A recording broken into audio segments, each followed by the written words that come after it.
رجب اسلامی کیلنڈر کے حرمت والے مہینوں میں سے ایک ہے، جسے رجب المرجب بھی کہتے ہیں۔ رسول اللہ صلی اللہ علیہ وسلم نے فرمایا، سال 12 مہینوں کا ہے، جن میں سے 4 حرمت والے ہیں، 3 پے در پے یعنی ایک کے بعد ایک، اور وہ کیا ہے؟ ذوالقعدہ، ذوالحجہ اور محرم، اور رجب جو جمادی الاخر اور شعبان کے درمیان ہے۔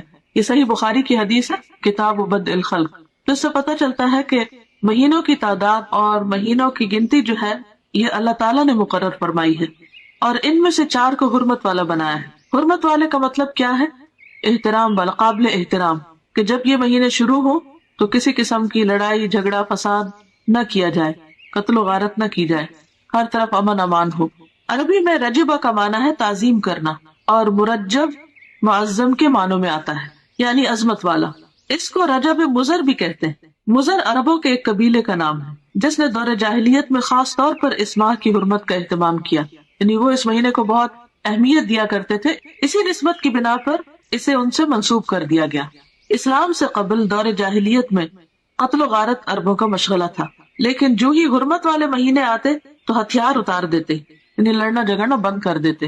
لہٰذا رجب کے بارے میں قبل از اسلام جاہلی عرب کہا کرتے تھے، رجب منسل الاسنہ، رجب وہ ہے جو تیز ہتھیاروں کو اتار دے، یعنی جس میں لڑائی جھگڑا بند ہو جائے، ختم ہو جائے، یعنی اس کی تعظیم اور احترام لازم ہے۔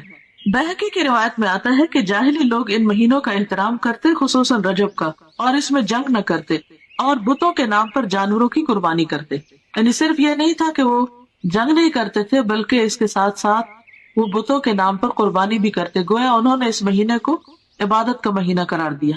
تاہم گزرتے ہوئے وقت کے ساتھ اس ماہ میں عبادت کے مندرجہ ذیل طریقے رواج پا گئے، یعنی اور طریقے بھی آ گئے، صرف قربانی نہیں بلکہ کچھ اور چیزیں بھی شامل کر لی۔ بالکل ایسے ہوتا ہے نا کہ جب ہم کھانا کھانے لگتے ہیں تو ایک مین میل ہوتا ہے، اور اس کے ساتھ طرح طرح کی چٹپٹی چیزیں اور بھی لوازمات ہم شامل کر لیتے ہیں۔ تو اسی طرح جب ایک بدعت شروع ہوتی ہے تو پھر وہ ایک تک نہیں رکتی، بلکہ اس کے ساتھ ساتھ اور بھی بہت سے کام شروع ہو جاتے ہیں، کیونکہ اللہ کی طرف سے جو دین آتا ہے بندے کے لیے، اس پر تو بندہ مطمئن ہو جاتا ہے، وہ تھوڑا بھی کافی ہو جاتا ہے۔ لیکن جب انسان خود سے کوئی دین ایجاد کرنے لگتا ہے اور پھر ہر شخص دین کو اپنے ہاتھ میں لے لیتا ہے تو پھر اس کی کوئی حد نہیں ہوتی، آپ کہیں پر سٹاپ نہیں لگا سکتے۔ نبی صلی اللہ علیہ وسلم سے پہلے حضرت ابراہیم علیہ السلام نے جو قربانی کی تھی وہ رجب کے مہینے میں نہیں تھی، اور نہ ہی یہ ان کی سنت تھی، یہ عربوں نے خود سے ایک اختراع کی تھی، اور اس کے علاوہ بھی کچھ کام کرتے۔ اور پھر نہ صرف یہ کہ دور جاہلیت میں بلکہ دور اسلام کے بعد بھی جب دین کی تعلیمات آہستہ آہستہ لوگوں کے اندر سے کم ہونا شروع ہوئی اور بہت سی بدعات نے رواج پا لیا، تو پھر مسلمان ہوتے ہوئے بھی لوگ اس مہینے کو بہت معزز اور محترم قرار دیتے، اور اس میں عبادت کے خود ساختہ طریقے انہوں نے رائج کر دیے جو کہ اصل سنت سے ثابت نہیں۔ وہ کیا تھے طریقے؟ پہلی چیز تو قربانی کا اہتمام۔ اس ماہ میں کچھ لوگ قربانی کرتے ہیں جو کہ دور جاہلیت کی رسم ہے۔ جاہلی عرب العتیرہ کے نام پر اس مہینے میں بکری کی قربانی کیا کرتے تھے، یعنی اونٹ نہیں، بھیڑ نہیں، گائے نہیں، بلکہ بکری، اور ذبح کی گئی بکری کی کھال کسی درخت پر ڈال دیتے تھے۔ اسے رجبیتن، رجب والی قربانی کہا جاتا، یعنی جس بکری کی کھال درخت پہ لٹکی ہوتی تو اس سے لوگوں کو کیا پتا چلتا کہ یہ رجب والی قربانی ہے، یعنی مزید اہتمام کر لیا۔ ایک تھی کہ قربانی کی، پھر یہ کہ قربانی بکری کی، پھر یہ کہ اس کی کھال درخت پر۔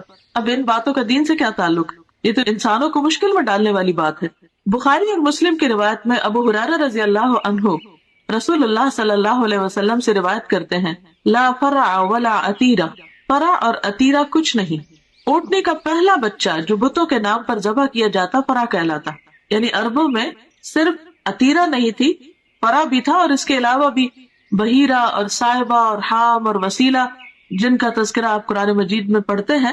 یہ مختلف طریقے تھے ان کے ہاں بتوں کے نام پر قربان کرنے کے، اور ان سب جاہلی عربوں کے خود ساختہ طریقے تھے، یہ ان کی اپنی اختراعات اور بدعات تھی جو انہوں نے دین کے نام پر، ثواب کے نام پر اور مختلف فائدوں کی خاطر ایجاد کر لیے۔ یہ ابراہیم علیہ السلام کی سنت نہ تھے۔ خصوصی نماز کا اہتمام۔ بعض لوگ اس ماہ میں خصوصی نماز صلاۃ الرغائب پڑھتے ہیں۔ رجب کے پہلے جمعہ کی رات کو 12 رکعات 6 سلام سے پڑھی جاتی، جس میں سورۃ اخلاص کے بعد ہر رکعت میں 3 مرتبہ سورۃ القدر پڑھی جاتی ہے۔ یہ بدعت 4 صدی میں شروع ہوئی جس کی کوئی اصلیت نہیں۔ امام ابن تیمیہ لکھتے ہیں کہ تمام علماء نے اجماع کے ساتھ اس نماز کو موضوع یعنی من گھڑت قرار دیا ہے، یعنی اس کی کوئی اصل نہیں ہے دین میں، دین تو مکمل ہو چکا ہے۔ نبی صلی اللہ علیہ وسلم ہر روز تہجد کی نماز پڑھا کرتے تھے، اور اس میں کبھی بھی یہ نہیں ملتا کہ آپ نے کوئی مخصوص صورت ہی پڑھی ہو اور پھر اس میں یہ کہ ہر رکعت میں وہ صورت 3 بار پڑھی ہو، جیسے یہاں پر انہوں نے سورۃ اخلاص اور اس کے بعد ہر رکعت میں 3 مرتبہ سورۃ القدر پڑھنے کا لکھا ہے، اور کئی لوگ بڑی پابندی کے ساتھ اس کو پڑھتے بھی ہیں، اور پھر اس کے ساتھ بہت سی من گھڑت قسم کی فضیلتیں اور فائدے بھی منسوب کر دیے گئے ہیں۔ تو اسلام میں اس کی کوئی حقیقت نہیں۔